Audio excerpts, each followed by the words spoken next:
This week's episode is titled Give Credit Where Credit is Due. We're going to start with the horse stables, where we'll each give you our top 5 arms in fantasy baseball. Then we're going to stick with that top 5 theme and give you our top 5 hitters that are chugging along this season. And Zoms, I think there's a lot to be excited about with what is available out there on the waiver wire. We'll share those picks with you, and then it would not be a show without the word on Wall Street. We'll target some buy low trade candidates to help you in the second half of the season. This is Good Faith and Fastballs.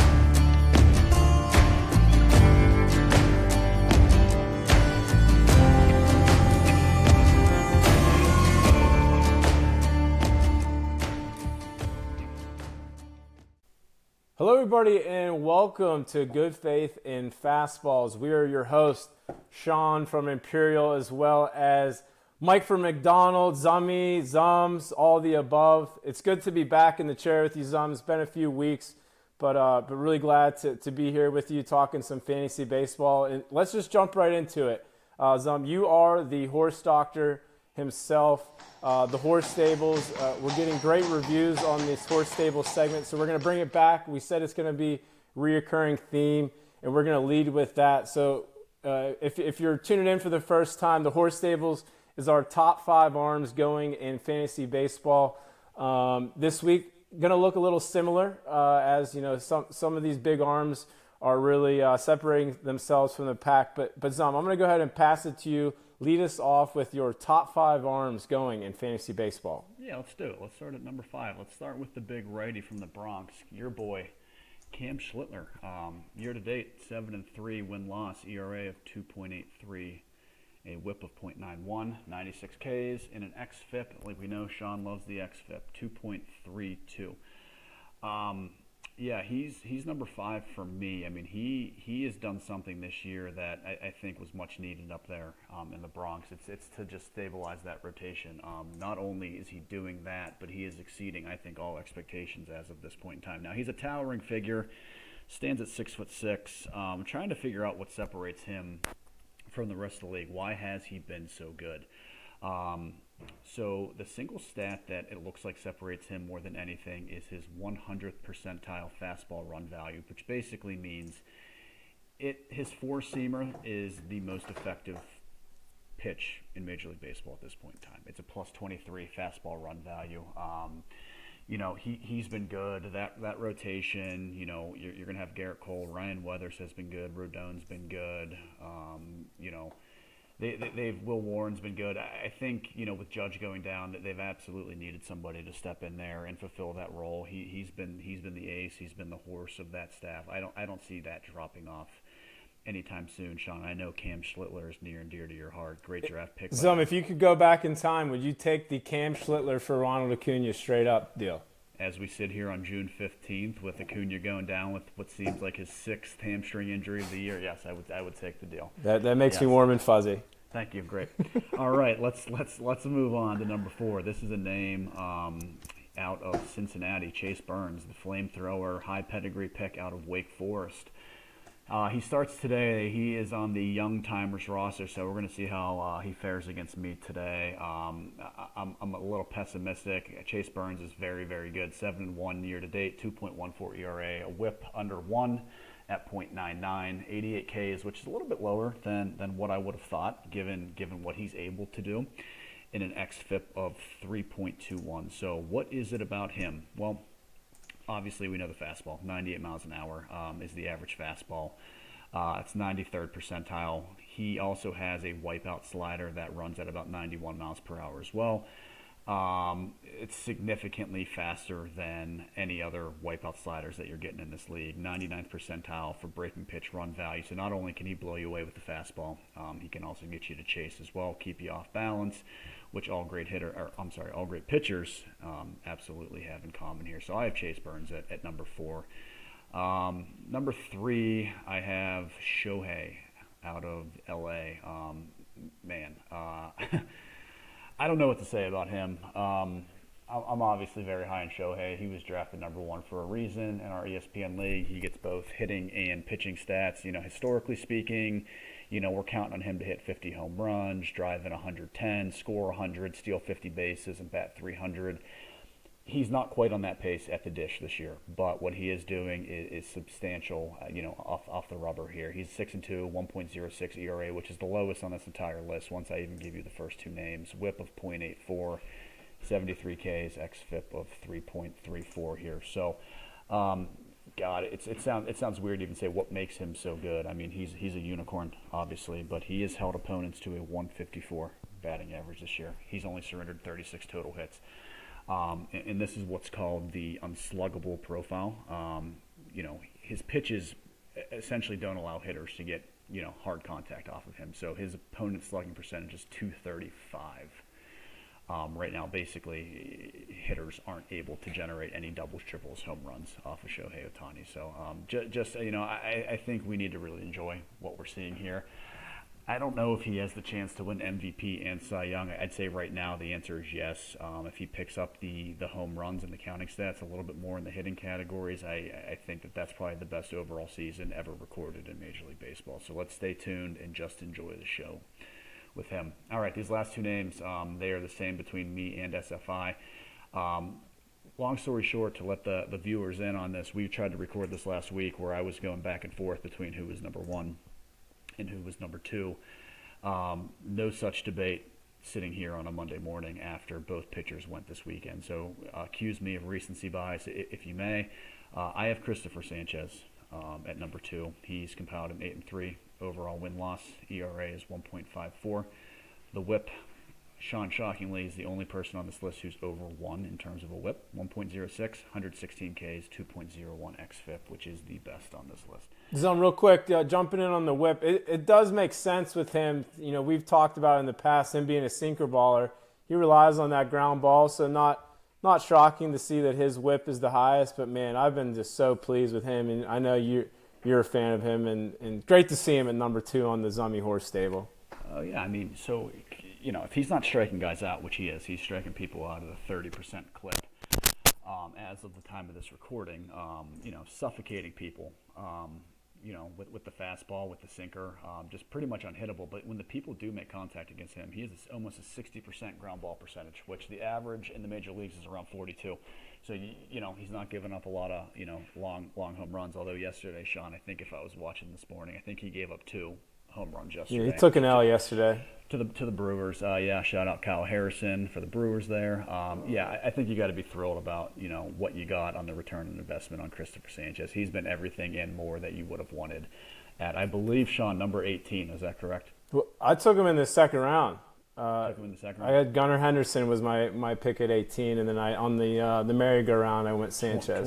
So at 23 you got Sanchez. That's a steal at 23, Sean. You got to be happy about that. But I think undoubtedly number 1, we're in agreement. Jacob Mizorowski. Not to give too much away here.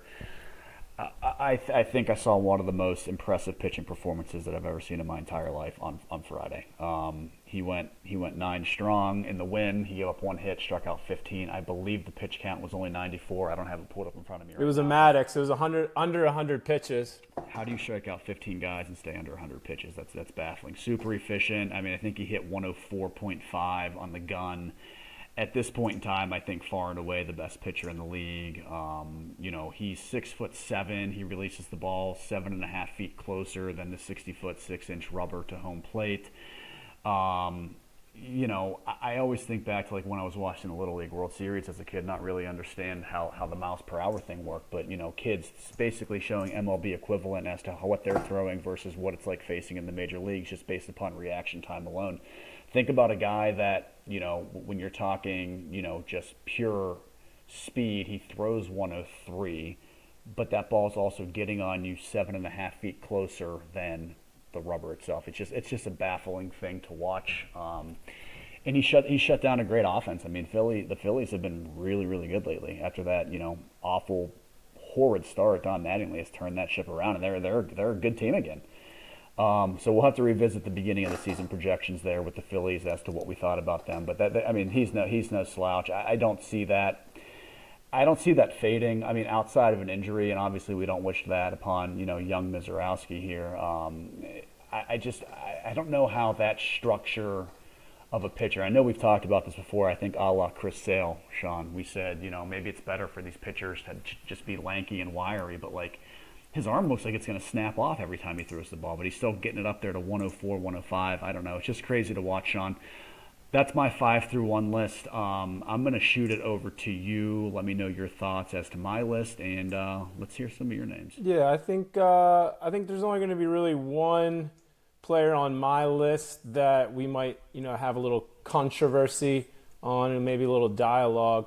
But let's go 5 through 1. Here's a new pitcher compared to your list, and you just brought his name up, Chris Sale. I've been a Chris Sale fan for years now. That is well documented.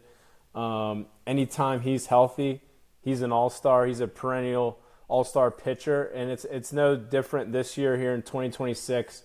With an 8-5 record and 78 in a third innings pitched, 2.30 ERA, a sparkling 1.05 WHIP. The K per 9 is at 10.57.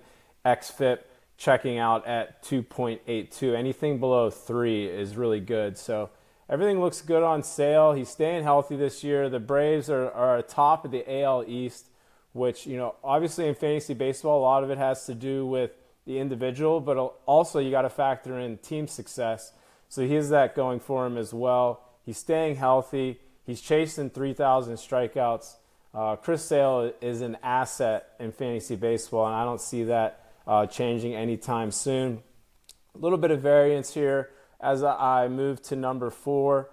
Cam Schlittler, a happy member of the Freemason Freddies, coming in here at 4. I was going back and forth between Schlittler and Mr. Paul Skeens. I went with Schlittler at 4, and I'll tell you why here in a second. But man, Schlittler has been phenomenal. I drafted him. I think it was like 110th. He was. He's a young pitcher. Kind of bursts onto the scene. There you go, 103, off the top of my head. But yeah, he burst onto the scene last year. Where he really broke through was in the playoffs. He had a 12 strikeout performance at home in the Bronx, and playoff baseball is different, right? When you get into October, it gets cold. Players can change, month to month, kind of going along with the weather, and that's when I saw enough with Cam Schlittler. So I was thrilled to grab him there this year, and he's one of the favorites to win, if not the favorite to win the Cy Young in the AL. The Yankees, they're going to be hurting a little bit without Aaron Judge, but I think they have enough firepower to keep him as just an elite arm, and he's really shown no signs to make you worried about really anything. The numbers look great. You kind of highlighted him just a minute ago, Zom. So he's coming in at 4. Where we might disagree on, and me, I'm a back of the baseball card kind of guy, and that's what I'm rolling with here with Paul Skeens. But I also think the numbers also support that. So we'll talk about the Pirates here a little later, but the 6-6 record, kind of frustrating. Given his numbers. He does have 82 innings pitched, 2.85 ERA, so still under 3. The WHIP under 1 at 0.93. K per 9 is at 10.87, and that xFIP 2.86. But the one note I really wanted to highlight here, K per 9 is awesome, but I like to take it a step further sometimes and go with the K per base on ball ratio. And and all of baseball actually, Paul Skeens is leading with 6.19 K per base on ball ratio. So, the raw strikeout numbers are great for everyone, but it's awesome when you limit the walks, and Paul Skeens is doing that. People are talking about the velocity dip. It is down a full mile per hour from last year, but big whoop. He's at 97.3 this year. Like, come on. What are we talking about? He's still He's still got everything in his repertoire. I do think there's been a philosophical change this year that we're seeing play out. I think he's trying to get deeper into games, pitching to more contact. And I kind of tend to agree with this thinking, just because, in the first 2 seasons, you would see him rack up 10, 11, 12 Ks, and then they'd pull him after 6 because of pitch count.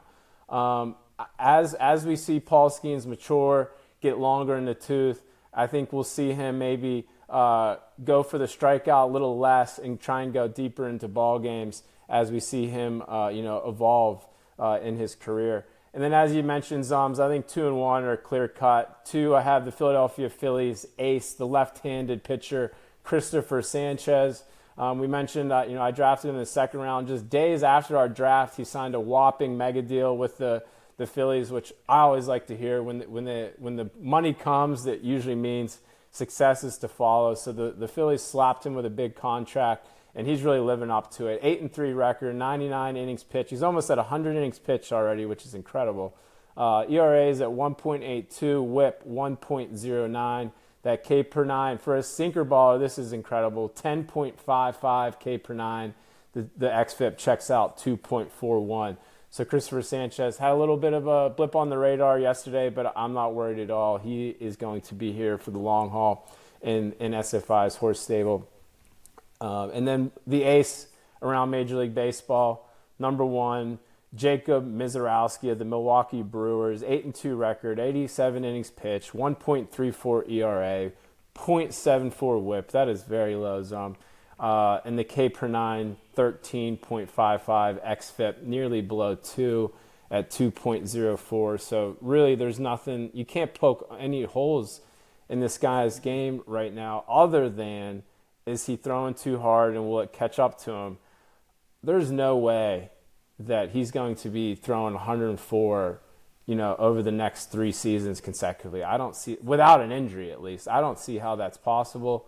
It is incredible to see him, get the miles per hour up to 104, and he does it pretty efficiently. He's not laboring. He's got great mechanics, but we'll see. Like you mentioned, no one wants to see anyone go down, but you got to think of that's got to be in the back of your mind with Mizorowski. Is he built for the long haul? We'll see, and we'll.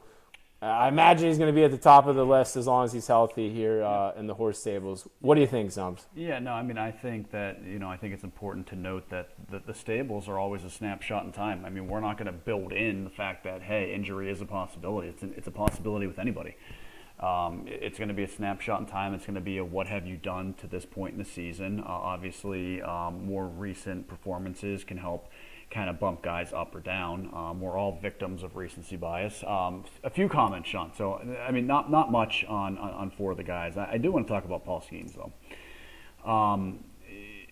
Few notes that I was kind of taking as we were going through that. So, as we can acknowledge in fantasy baseball and, in real-world baseball too, win-loss is not a pitching, record. The pitcher really doesn't have a whole lot to do with that. A lot of times, like yesterday, was that a tough luck loss? I don't know. I thought he was outdueled by Max Meyer. So I'm not sure. But I think, honestly, more than anything, he's been a victim here of just heightened expectations. The last 2 years, why would the expectations not be high? He doesn't pass the eye test for me, though, is what I will say.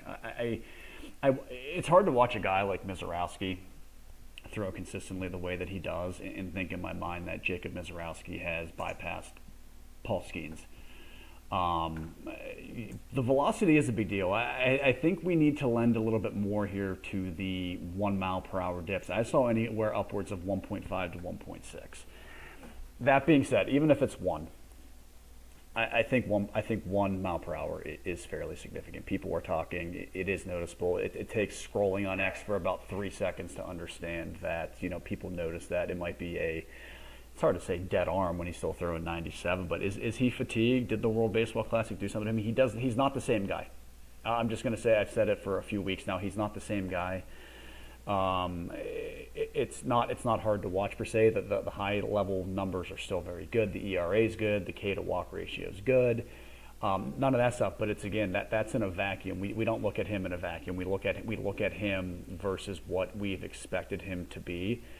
And the Buccos basically go as Paul Skeens goes, and right now it's he's a proxy for how they've been playing. I don't think he's been at the top of his game. I'm not sure, honestly, if I were to go a list in the top 10, I'm not sure he'd be in my top 10 list, Sean. And I don't think that's me being ridiculous. I think there are probably 9 pitchers who are better than him right now. We're not taking into account, we're not looking at prior year awards. We're looking at right now, and right now he is not the same guy that he's been.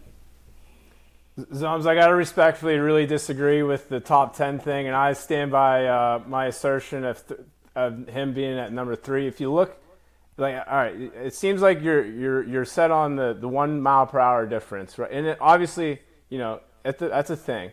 But as far as him punching people out, if you look at his last 4 starts, and only in 2 of them he's gone 6 innings. So at 528 against the Cubs, it was 5 1/3, 10 punch outs. 6-3 at Houston, 4 2/3, 7 punch outs.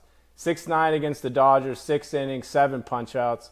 And then just yesterday against the Marlins, 6 innings, 10 punch outs. So yeah, would it be nice that if he was still pumping 98 for sure? But I think we're seeing him evolve into again, I'll use the word mature because we're talking about Mizorowski, and the human body can only take so much wear and tear on the elbow, and we've seen kind of like Chris Sale, DeGrom, DeGrom's a great example, and I think you've used this in the past of maybe bringing it back a few miles per hour on the fastball while still seeing success. So I think what is happening is we're seeing Paul Skeens kind of change before our eyes. Is this going to be like Tiger Woods back in the early 2000s when he overhauled his swing and maybe it was regrettable? Who knows? Maybe. But I still think that I would love to have Paul Skeens on my fantasy baseball team, and I'm really not worried about him. I've seen stuff about them talking about the mechanics. If you can't trust, we know that he puts in all the time and effort. He's great between the ears. He's got a strong mental game.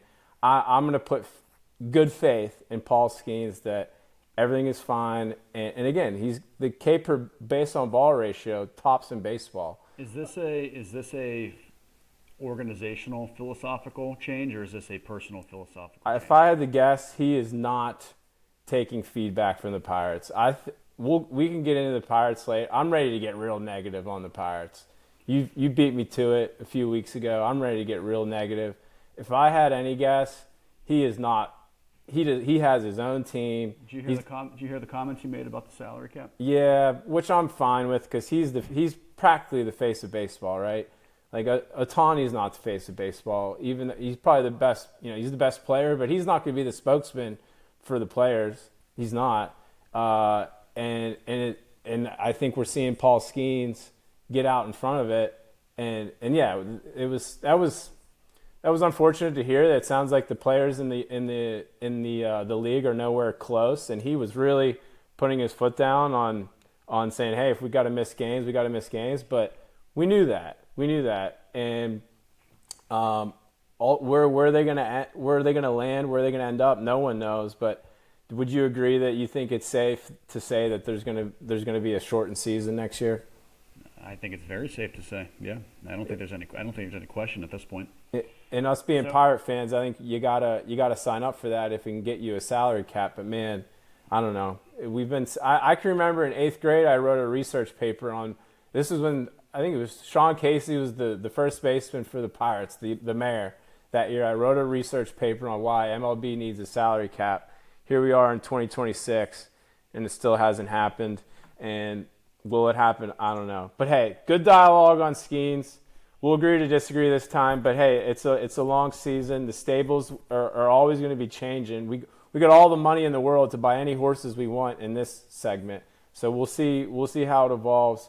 My worry meter on Paul Skeens is pretty low at about a 2.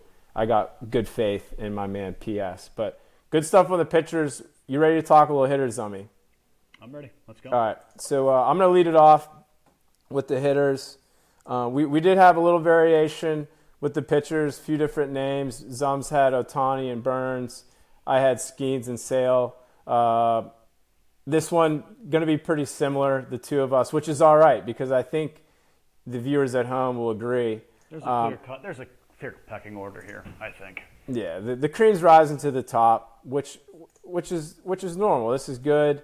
And Zums, this is the reason why I titled the episode "Give Credit Where Credit Is Due," and these guys deserve all the credit. 5 through 1, Zummy. Do I regret my first round pick a few months ago?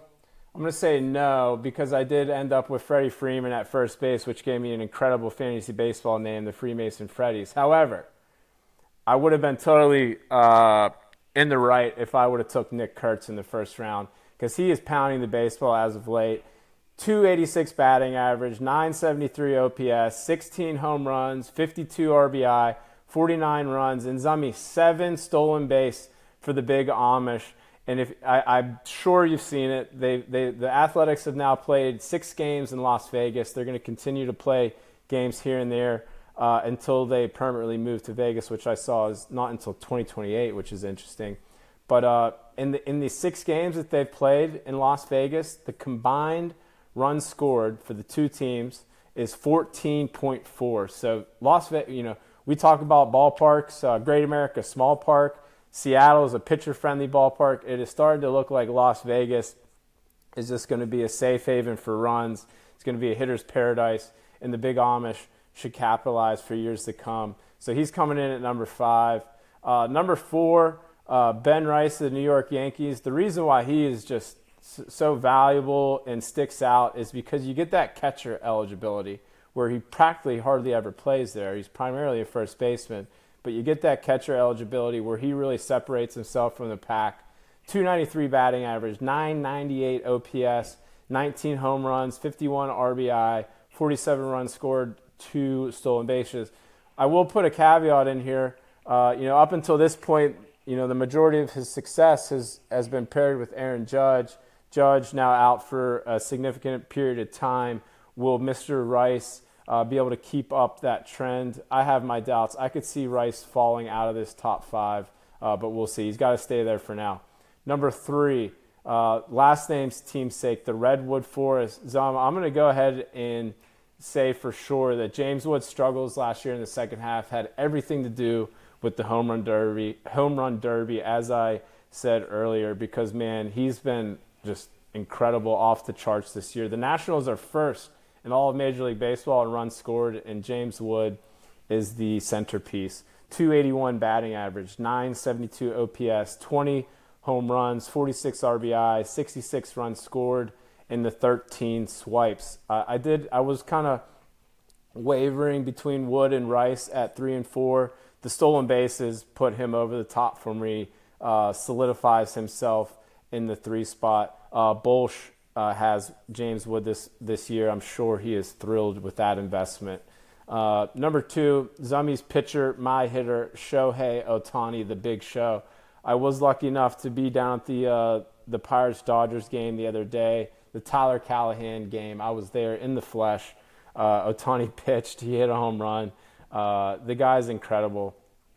302 batting average, 975 OPS, 14 home runs, 41 RBIs, 50 runs scored in the 6 swipes, which is down for him in years past. But, we talk about in fantasy baseball, we mentioned, team success has a lot to do with results, and he's on the Dodgers. They're elite. He's gonna be there all year. He's my number 2 hitter. And I think there's going to be no discrepancy at number 1.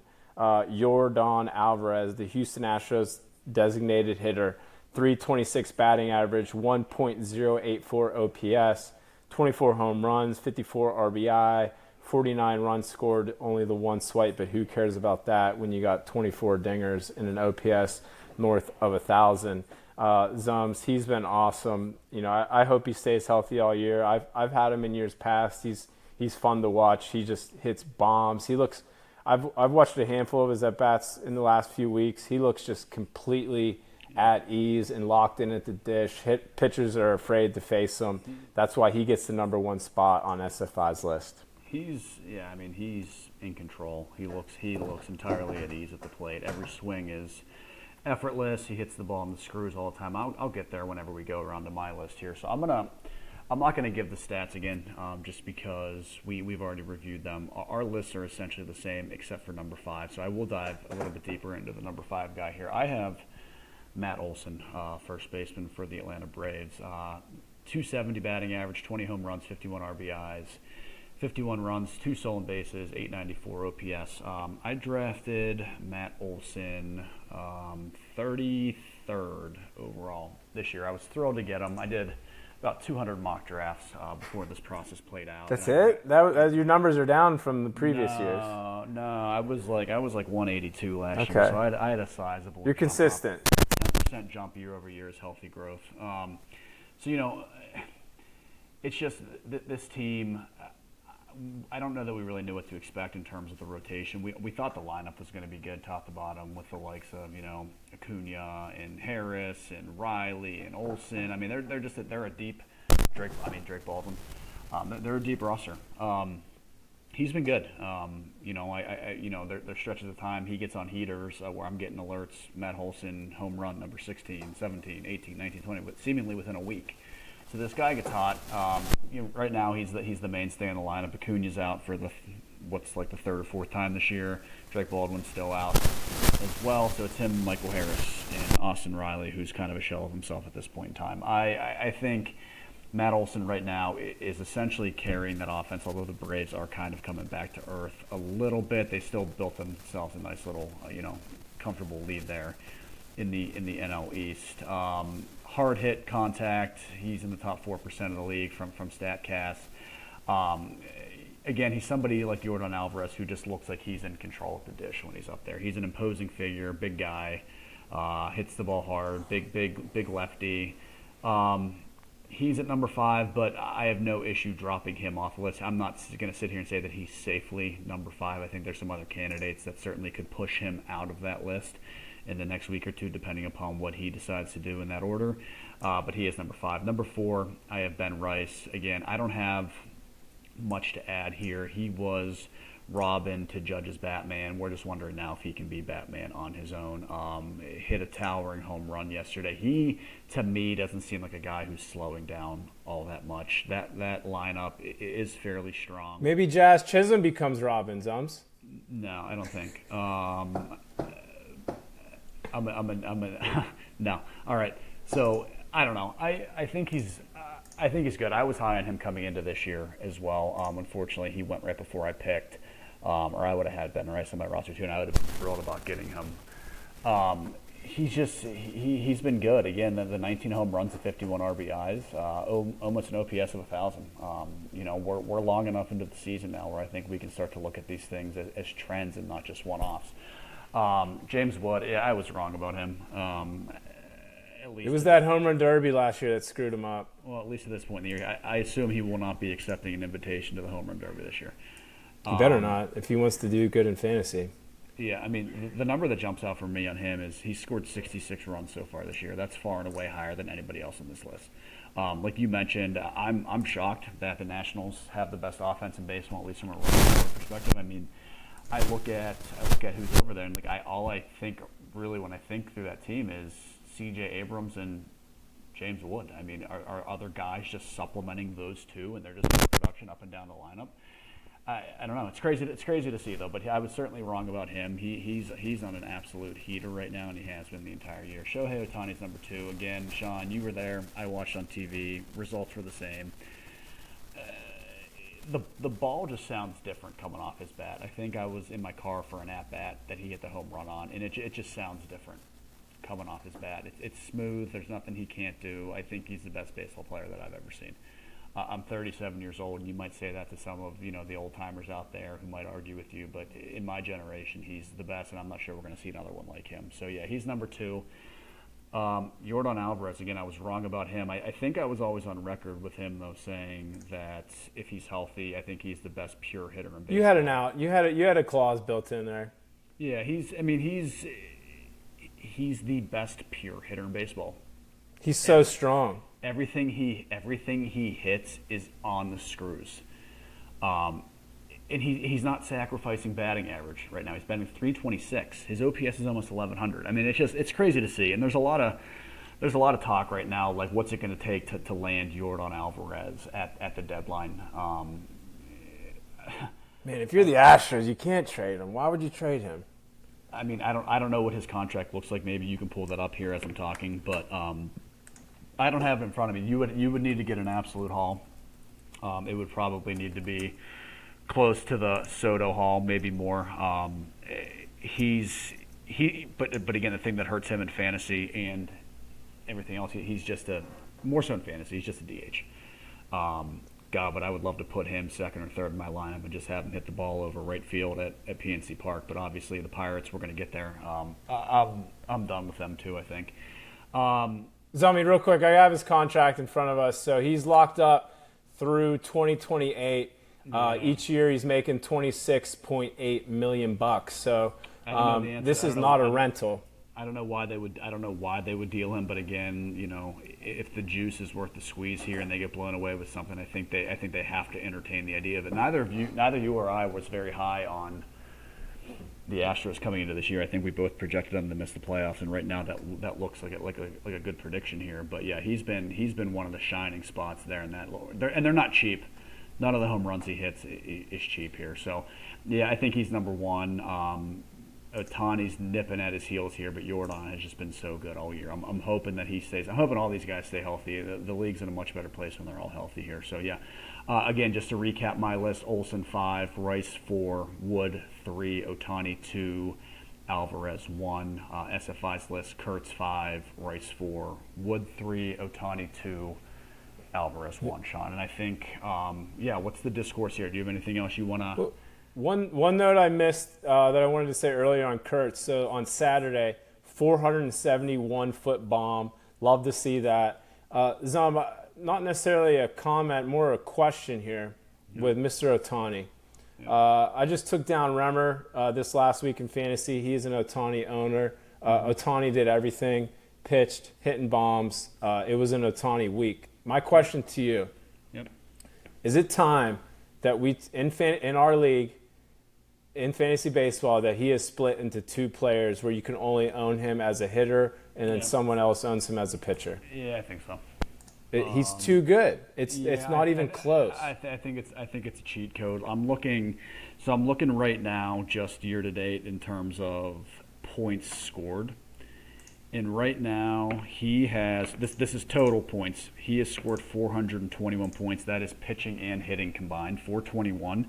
The next closest hitter is Yordan Alvarez at 273. Yeah, look at that. That's 148 points. And then Wood is just behind Alvarez at 251. So that is like the normal trend, like we've said. Yeah, I said Ohtani's not the face of baseball, mostly because he can't really speak English, and that's not really going to fly. But in terms of being the best player going and probably the best player of all time, yeah, he's almost lapping the field on points. Sean, he's almost doubled Bobby Witt so far. It's unbelievable. He's like 12 points away from doubling Bobby Witt. So yeah, I mean, I think if there's a suggestion box for our league, I think it needs to be looked at. I'm willing to change platforms in order to get it to work because I know other platforms outside of ESPN support that function as well. I don't know. To me, like I always laugh at people whenever that we award the draft order and they're like, all right, I want number one right away without even thinking about it. But like, it's pretty much a no-brainer. And he's not even doing what he's done in the past at the Dish this year. How about Begley taking Witt last year at 1 and Ohtani went second? Yeah, he overthought that one. Yeah, he overthought that one. Yeah, that's a pretty mindless draft. That was a Begley special. Yeah, so let's move on here, Sean. I know you're pretty integral here in putting together the waiver wire pickers. I don't think there's a need to spend a ton of time on these players that you have listed here, but go through some of them. I know that you own some of them, and I know that I've owned some of them, so maybe we can have a little chat back and forth once we run through them. Yeah, Zami, I'll run through them. I'll read off some stats. Feel free to jump in here with any of your thoughts at any time. Keep this conversational. A lot of Freemason Freddies on this list, 3 of the 6, which I am proud of. This first guy, Bryce Eldridge, the San Francisco Giants designated hitter, also starting to get at-bats at first base. So hopefully his eligibility will open up. That's a big deal in fantasy baseball. But since May 29th, he's supporting a .488 batting average, 1.287 OPS, 4 home runs, 12 RBI, 16 runs scored. He's only 18% owned. Zums, he was the Giants' #1 prospect, so they called him up with a ton of fanfare. He started out of the gates extremely slow. They started giving him days off, and that worked. And I picked him up, spent a pretty penny to get him, dropped him during that cold streak, and then I saw him hitting again, got him back on the cheap. So he'll be on my team the rest of the year. I love the prospects, especially in the rookie year. I go back to Rhys Hoskins. This would have been in like 2017, 2016, somewhere in that area, where he came up as a rookie and hit 19 bombs in a short period of time. And I've just, ever since then, I don't ignore the rookies because they, like a Chris Bryant, those guys, sometimes they burst onto the scene and they don't stop hitting. So I'm going to ride Bryce Eldridge out, only 18% owned if you need a slugger. Another Freemason Freddy, Jack Caglione of the Kansas City Royals outfielder. I believe he's been on this list in the past. The ownership is still below 40%, so we're going to keep plugging him. He's at 31% owned. Since June 1st, .415 batting average, 1.193 OPS, 3 home runs, 10 RBIs, 10 runs scored, and 2 swipes. Zummy, I know you're a big exit velocity guy, and you really dive into the numbers. Caglione's raw power is as good as it comes. Excuse me. And so he's able to hit the ball out of the ballpark on a pretty good offense with the Royals. He's an outfielder, which obviously in fantasy baseball you need a bunch of those. So if you're looking for another slugger, Jack Caglione. Zummy, last hitter here on the list. The Cleveland Guardians. I always want to call them the Cleveland Indians. The Cleveland Guardians second baseman Travis Bazzana. First of all, former first overall pick back in 2024. So another guy with a ton of pedigree. .252 batting average, 749 OPS, 4 home runs, 17 RBIs, 16 runs scored, and 11 swipes. This has been in 2026 since he's been called up. He's been up a little over a month. The 749 OPS isn't, that great. It isn't off the charts, but I think my point here is there's a ton of potential. The ceiling is high. 11 steals in a short period of time is great. Zombie, I'll pause there. Those are my 3 hitters. Any thoughts or reflections on these 3? Yeah, let's go with Bazzana here. So, I think we have to look at recently what's happening here up in Cleveland with Jose Ramirez going down with a hamate bone injury. He's going to be out for a while. Right now, the Guardians are sitting in second. Sean, have you been tracking the noise that's being made in the AL Central right now? Well, I know that the Tigers are less than desirable right now. The Guardians and I believe Cade Smith? Is that his name? The closer? Cade Smith's the closer. Does he lead baseball in saves? I believe that he does. He's pretty electric. But I'm talking more so about the White Sox. Yeah, they're there. But their slugger now, another hamstring injury. The White Sox are in first. They just took 2 out of 3 from the Dodgers over the weekend. Wow. The ballpark's packed. It looks like they're getting ready for a nice long spring there in Chicago, and they need it. They've been out of it for a long time. You're telling me this for the first time that the White Sox are in first place. I did not know that. Yeah, 38 and 32. They're tied. Okay, they're tied with the Guardians on as far as games back. Looks like so the White Sox 38-32, the Guardians 39-33, but the win percentage does go to the White Sox by 1 point. Yeah, so I think it's kind of crazy. I mean, I had your reaction whenever I saw it. I was stunned that they've been putting together the season that they have. I mean, their lineup's nothing spectacular.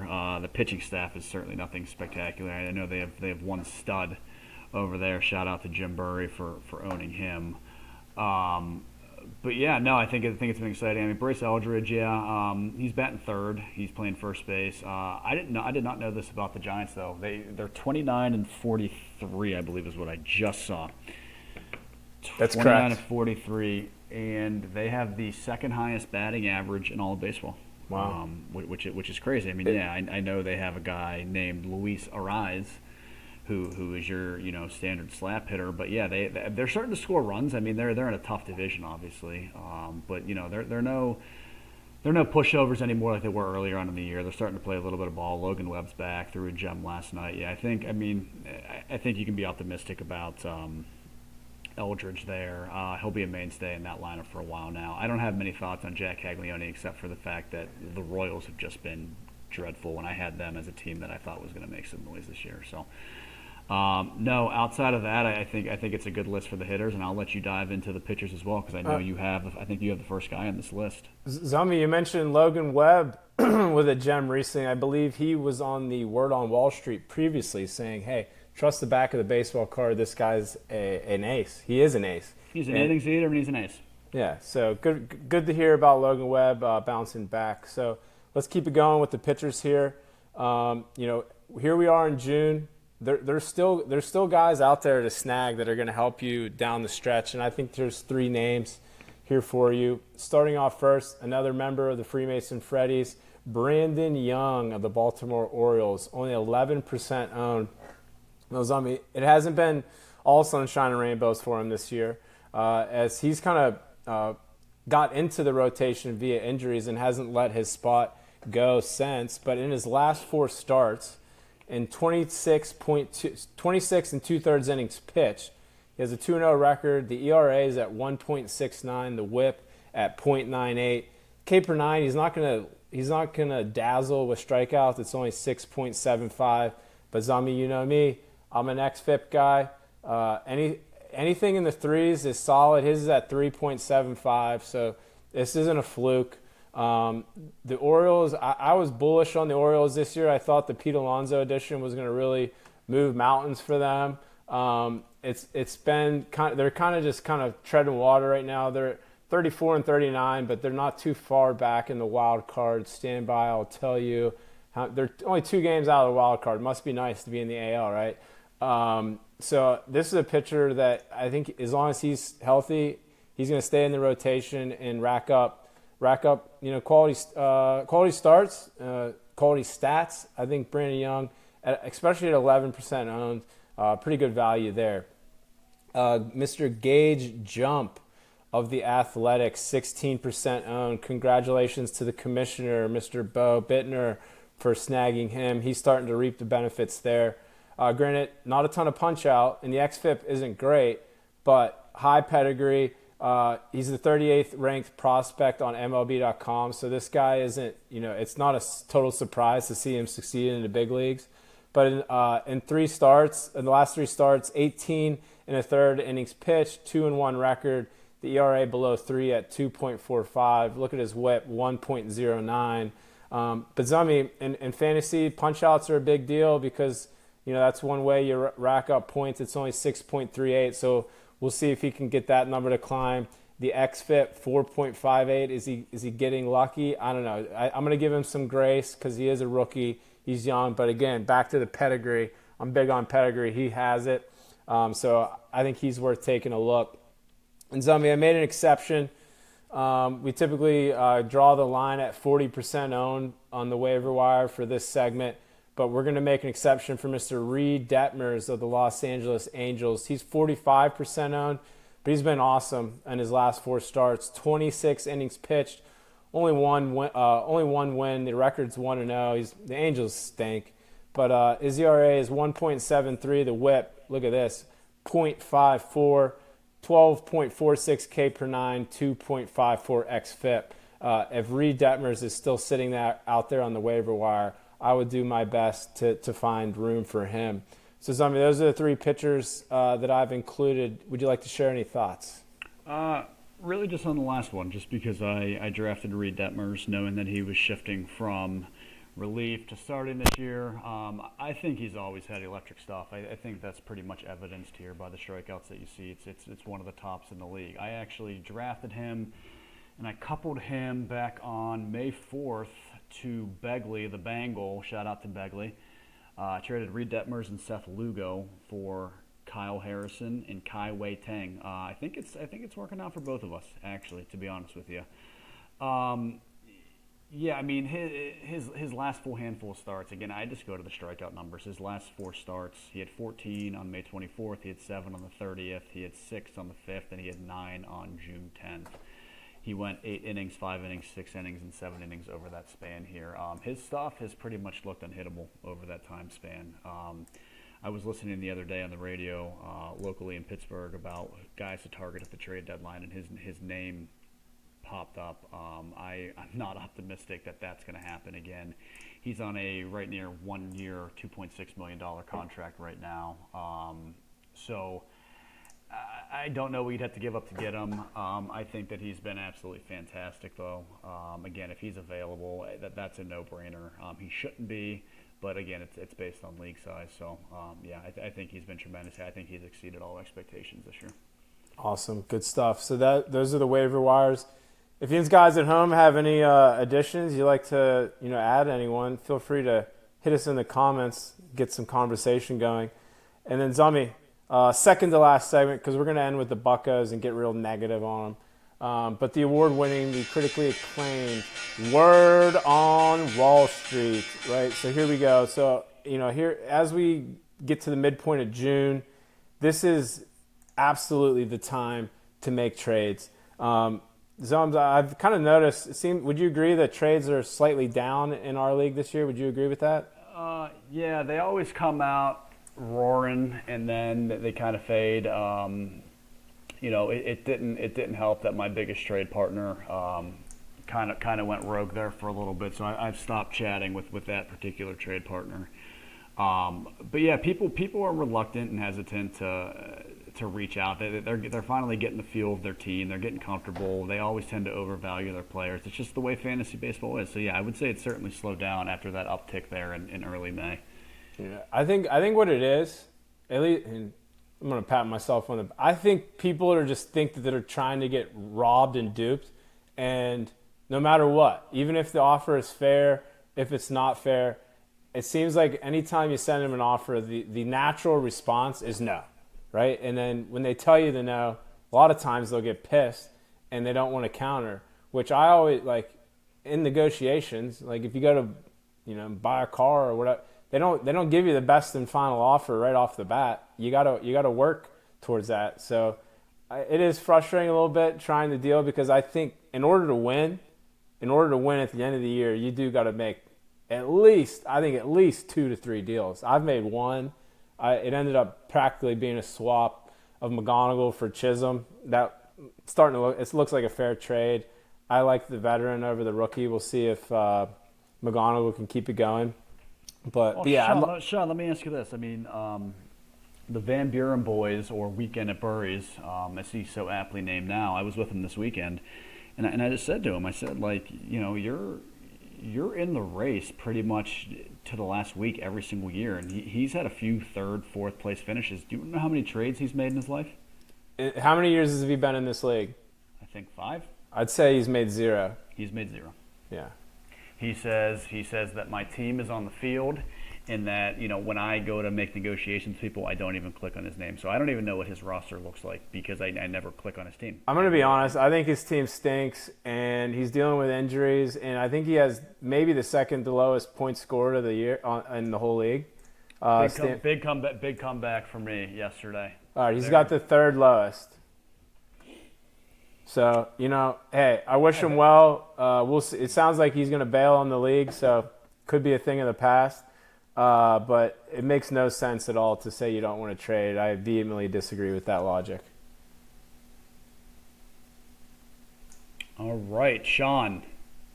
I mean, this segment's always been your idea, and I think you're the mastermind behind it. It's the Word on Wall Street. Do you want to highlight a few guys that you think you might be able to buy low on? Yes, let's do it, Zombie. I got 3 hitters, 1 pitcher. One guy is a reoccurring visitor here on the Word of Wall Street, but that's okay because, just previously, the numbers were what they were, and I always go to the back of the baseball card. So that theme hasn't changed here. Number 1 on the Word of Wall Street Kyle Tucker of the Los Angeles Dodgers, their outfielder. If if you have Kyle Tucker on your team, it was a high draft pick in the first round. After having a nice year with the Cubs last year, he goes out to the Los Angeles Dodgers because they really needed more help.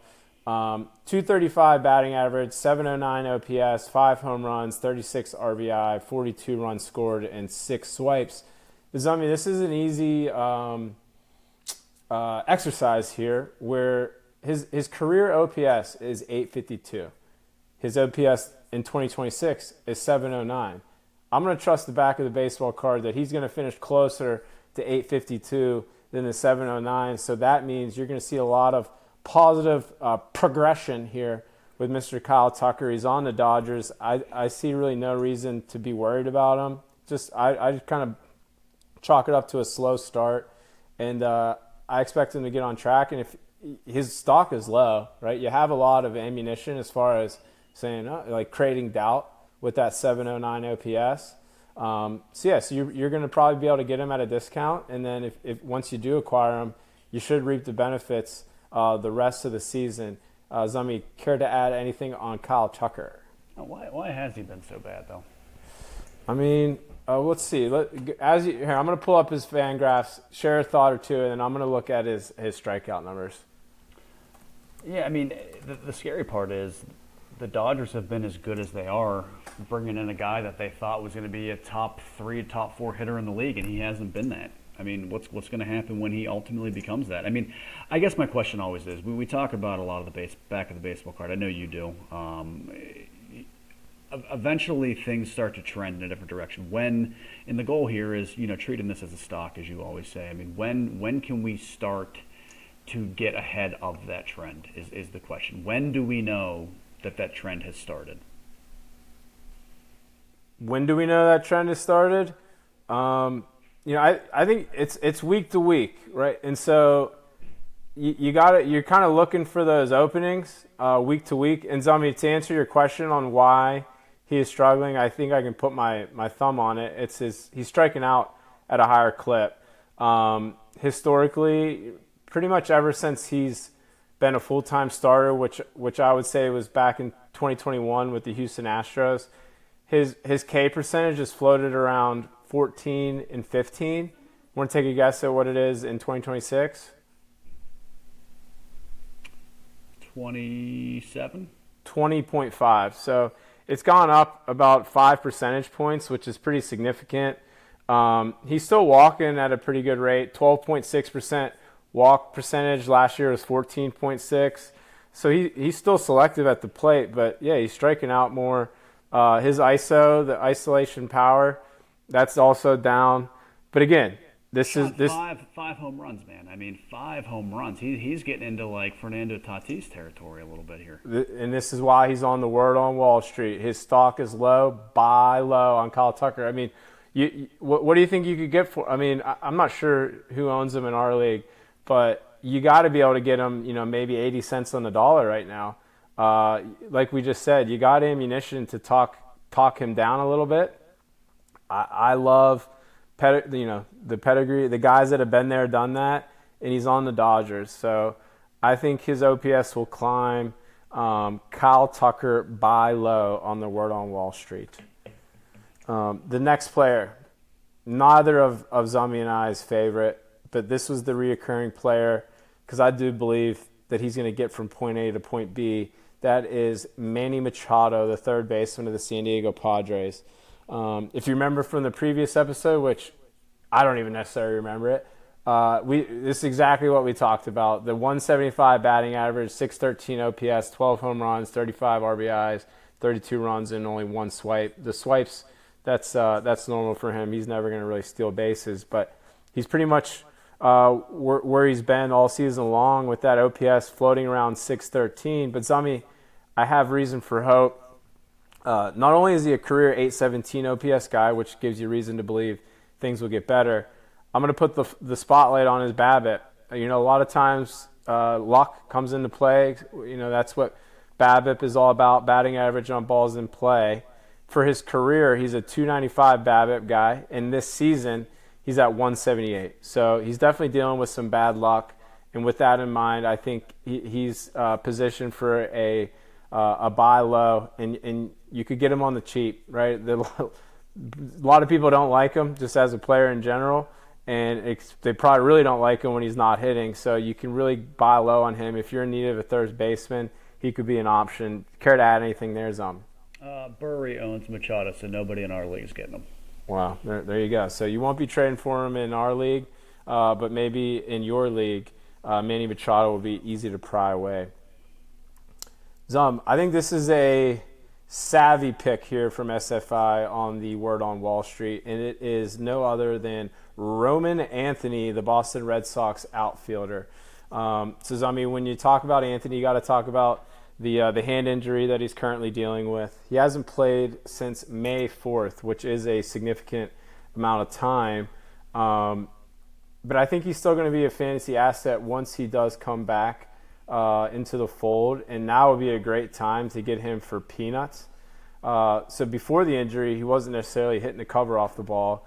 229 batting average, 675 OPS, 1 home run, 5 RBIs, 12 runs, only 2 swipes. He's not really a speed demon on the base pass, so the 2 swipes is normal. But in his rookie season, just last year, in 303 plate appearances, his numbers were a 292 batting average, 859 OPS, 8 home runs, 32 RBI, 48 runs, and 4 swipes. So for a rookie that got that big fat contract, that 859 OPS is really appealing. I actually just traded for him in my dynasty, gave up Vlad Guerrero Jr. and Zach Wheeler for Roman Anthony, which I'm excited about. But yeah, they're saying he could be back in early to mid-July, which, that'll be here before you know it. His stock cannot possibly get any lower than it is right now, unless for some reason they said he's out for the year, but that's not going to happen. He's going to want to get back out there and put some stats up. So I think Roman Anthony, right for the picking for an extremely buy low. You let him sit on your IL. Hopefully you have a few spots for the IL. You let him sit there, and when he comes back in July, I'd expect him to start hitting. What do you think, Zami? Yeah, there's a lot to unpack there. So I don't do dynasty, whether it's football, baseball, it doesn't matter. Did you say Vlad and Wheeler? So yeah, it was Vlad and Wheeler.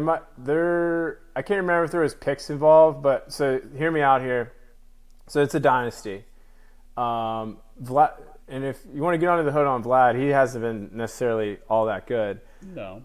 But now with Wheeler, the reason why Wheeler, and again, it's a dynasty, it's a little different than our league, and this has been well documented, and the guy I was trading with, we talked about this, and so Wheeler is actually on schedule to retire after 2027. You can look it up. There's sound bites, articles out there that he said once his contract expires with the Phillies after 2027, he's walking away to be with his family, which doesn't help his stock in a dynasty league. Granted, so to take it one step further, he had a pretty good year last year with that injury, and he was not kept. He was not a keeper, so we drafted him. Just we thought a lot of potential, high ceiling. He ends up being awesome. But in this dynasty league, when Roman Anthony, I think he's 21 years old. Vlad, I believe, is 27. Wheeler, I think, is 37. So the logic there, we think that Anthony could one day essentially be Juan Soto. He's on the Red Sox. He's their guy. He's the centerpiece. I'm excited to have him. But as far as the redraft leagues, him sitting on the IL for as long as it's been, his stock can't be any lower than it is right now. You should be able to get him for peanuts, and I think once he's healthy, he's a slugger. I like Roman Anthony. Yeah, I mean, I'm not sure, you let off talking about Vlad, and he hasn't been hitting the cover off the ball either, but I think doesn't he kind of fall under the same bucket as you got to trust the back of the baseball card as well? Yeah, he could be a buy low. He didn't make this segment this week. But yeah, it would be the same thought process. Now, with him, the trend, he's obviously a strong strong lad. His dad is Vlad Guerrero, as we all know, one of the strongest hitters that I've ever seen. He used to hit balls out of the ballpark that would like skip to the plate. I've seen him hit balls that would bounce. However, Vlad has turned into like a doubles into the gap kind of guy. He doesn't really hit the ball over the fence that much. If I think you have a case to try and buy low on Vlad, but as far as him like kind of being like who's our first hitter? Yordan Alvarez type guy, I don't see that in his profile. In our dynasty we've had him for years now, and it's kind of been the same theme where he'll hit for average, he walks a ton, but he leaves you wanting more as far as the home runs. But I think you make a valid point where you could buy low on Vladdy. But I'm starting to think Zums doesn't like Roman Anthony is what I'm kind of gathering. The reason I brought up Vlad is you had said, as it relates to Roman Anthony, that Vlad hasn't been doing a heck of a lot this year either. But like again, his track record is pretty substantiated as well. So I don't know. I don't like Roman Anthony as much as you do. When I just heard you say you're hoping that one day he could turn into Juan Soto, I mean, yeah, you made that trade hoping that that's the outcome of it. I don't have a ton of experience in the dynasty realm. You do more so. It's a different thought process. You got to think through short term versus long term. Obviously, in a redraft, that we don't even have the conversation about it. But it is different. It's a different outlook. I mean, I think we're catering here a lot to redraft leagues, but 100%. I think when we throw the caveat in and we have the discussion and kind of go outside of the lines too, I think we can kind of throw a wrinkle in there related to dynasty leagues as well. So yeah, I mean, I think it's fitting. I'm not a huge Roman Anthony fan. I mean, I just think he always looks super confused, and it just kind of irritates me when I see him. So just to provide the numbers on his contract, so he's 22 years old here in 2026, and I'm a fan of the Boston Red Sox. I like the organization. I think they do things right when they have it going on. Obviously, this year they're down. Alex Cora got fired. But as far as evaluating players, I trust them, maybe unless they're trading away Mookie Betts. But he signed an 8-year, $130 million contract. When they dish those contracts out, they got to feel really good about the player. So I'm gonna trust them. And again, he's been hurt since May. So again, if you try to acquire him, you're going to be able to get him on the cheap, especially to what his price was at the beginning of the year. I believe Jaden drafted him. I think it was 45th overall. So he's not that player right now. He's not even taking swings because of this hand. He was drafted that early. Oh yeah. I think it was 45. He needs to be shamed pretty heavily. I'm surprised he hasn't been yet. Yeah, so, hey, maybe it's me that's going to hit him up because I am kind of, after starting 0-3, I am comfortably right now towards the top of the leaderboard in the standings. I have a path to the playoffs. Maybe it's me that hits up the seed, Jaden, and says, hey, what's it going to take to get Roman Anthony? Maybe like Brandon Young or something. That's the fun of this, and that's why you got to trade because no one knows the future, but we can try and predict it. I think Roman Anthony will pay dividends. Maybe like Musgrove and Vogelback would work for him. Yeah, for DeGrom or something like that. Speaking of DeGrom, let's finish it with a pitcher here. Only have one. I feel pretty strongly about this guy. I think Zums will agree. The track record's there. He's in a pitcher's ballpark. That is George Kirby of the Seattle Mariners. The reason why he makes this list, if you take a look at his last 5 starts, it hasn't been pretty. 27 innings pitched, 0-4 record. ERA is flirting with 7. It's at 6.67. The WHIP, 1.63. However, the K per 9 still strong, 9.33. And looky here's the xFIP at 3.43, which we've said anything under 4 is considered quote-unquote good. Those 5 starts, his BABIP is 3.93 when his career average on BABIP is .307. So, again, kind of back to Manny Machado, but the pitcher version, Kirby's dealing with some bad luck. His career stats, 3.64 ERA, 1.13 WHIP, 8.67 K per 9, and the 3.49 xFIP. So his xFIP in those past 5 starts is lower than his career xFIP, which tells you He's dealing with a tough stretch, some bad luck. George Kirby is a stud. I think it would be a good time to try and buy low on George Kirby. Do you agree, Zami? Yeah, I think I do. I think the issue with any guy that we, look at on this list is typically these guys were drafted with, high expectations, drafted early for the most part. George Kirby certainly falls under that category as well. And I think the issue here with it's just name recognition. People are super hesitant to deal guys that, have a recognizable last name, guys that have done it before, guys that they might think are, hey, yeah, he's gonna turn it around for sure. But when you're making a deal with somebody, you have to look at what their, what their track record looks like right now. Zami, real quick, you want to guess where he was drafted? The overall selection.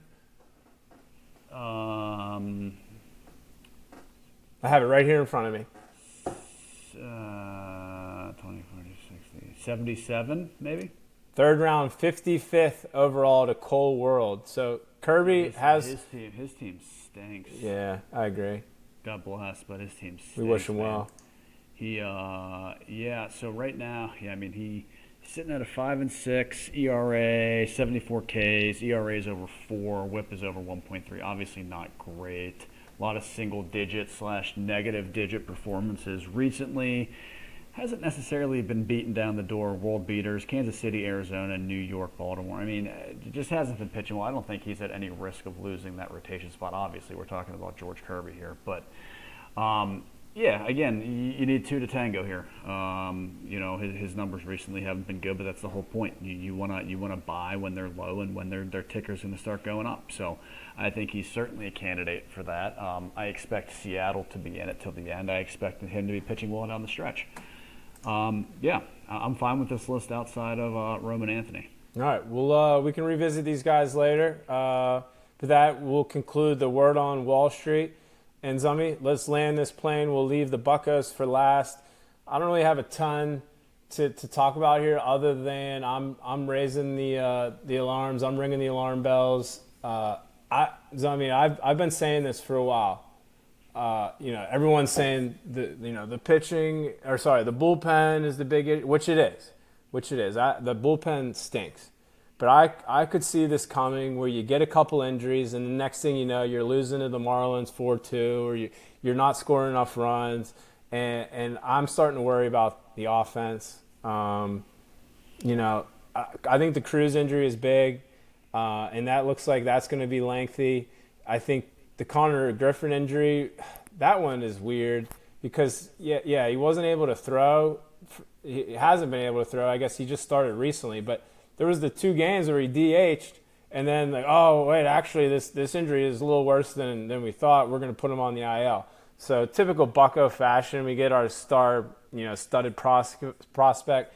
We at least signed with a big deal, which was awesome. But then I think I was actually at the game. I think it was at the Cubs at home where he slides head first a lot, especially into home. And I remember he slid head first into home. He was safe, but he's a little top heavy. And I remember he was kind of working the arm out, and boom, a few days later they let us know he's injured, and he hasn't been back for a few weeks now.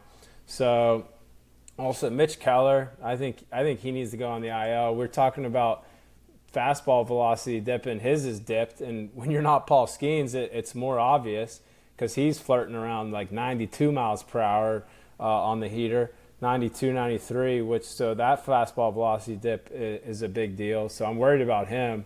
But I'm kind of looking to GMBC, Ben Charrington. How serious are you? Because I think he's fighting for his job. He should have been fired at least 2 years ago, if not last year. And I'm waiting for him to make a trade. We talk about Paul Skeens.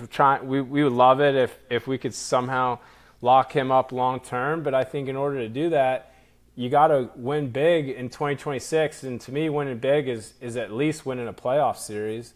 And here we are. We're 2 games out of the wild card. I'm starting to worry, Zum. I can hear you chomping at the bit. Take it away, Zum. Well, all right. I think I have questions about every single pitcher on the roster. I think that's fair. Even Ashcraft. I'm worried about Ashcraft. Every single one of them. We've obviously dove deep into Skeens and how I feel about that, so I'm not going to beat that horse dead anymore. Keller, yeah, you've highlighted that. It's been fairly tragic here these last handful of starts. He's trending certainly in the wrong direction, a little bit earlier than he has in the past. Not good. Probably is going to need a Phantom IL stint there. Ashcraft has looked human this last few starts as well, so he's probably regressing back to what he's going to be. Bubba Chandler, I think we spoke at length about him as well. I'm not super confident what he has the ability to do here.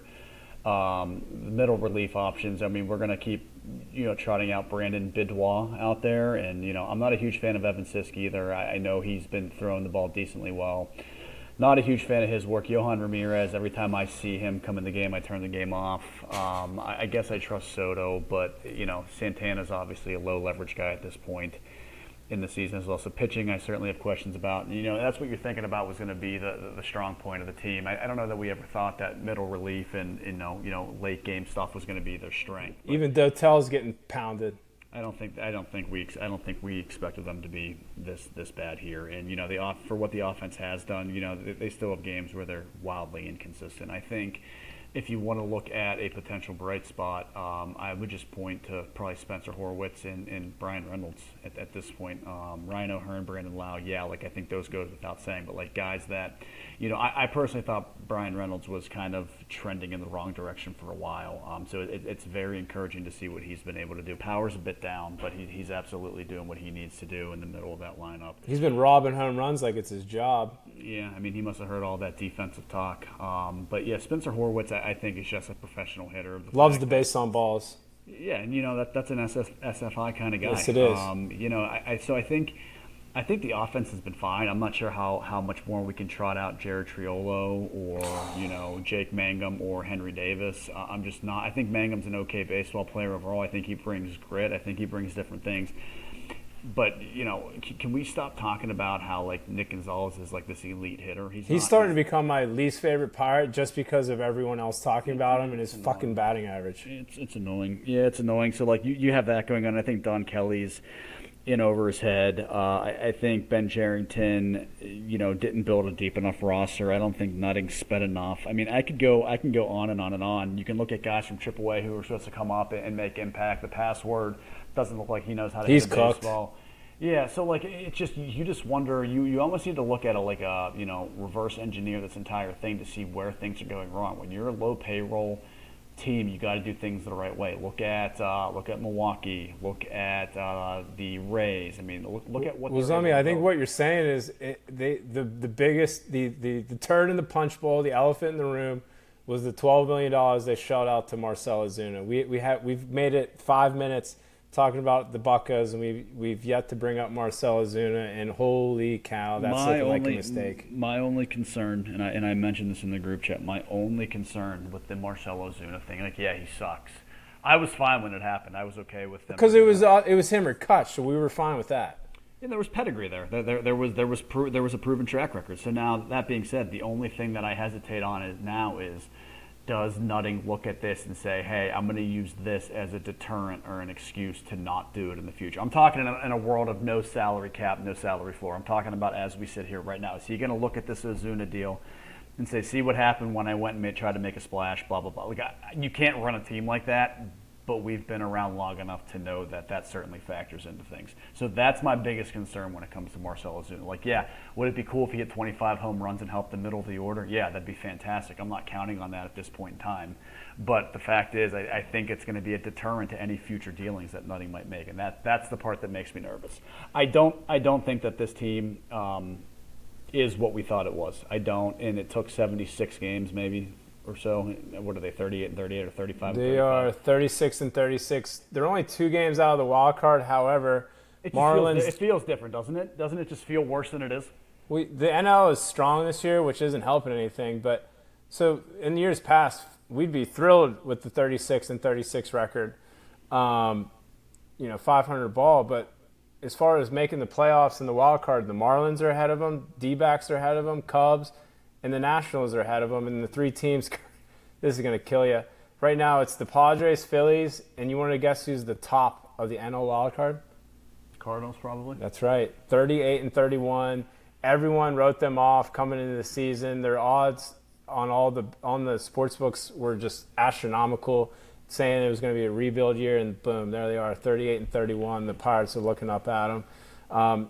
Zummy, I think the only thing that gives me a little bit of hope, where I'm just totally not off the bandwagon, I'm like just hanging on the bandwagon, is that Cruz and Griffin will eventually come back, and they'll still play a lot of this season. But man, I don't really have much to be excited about right now.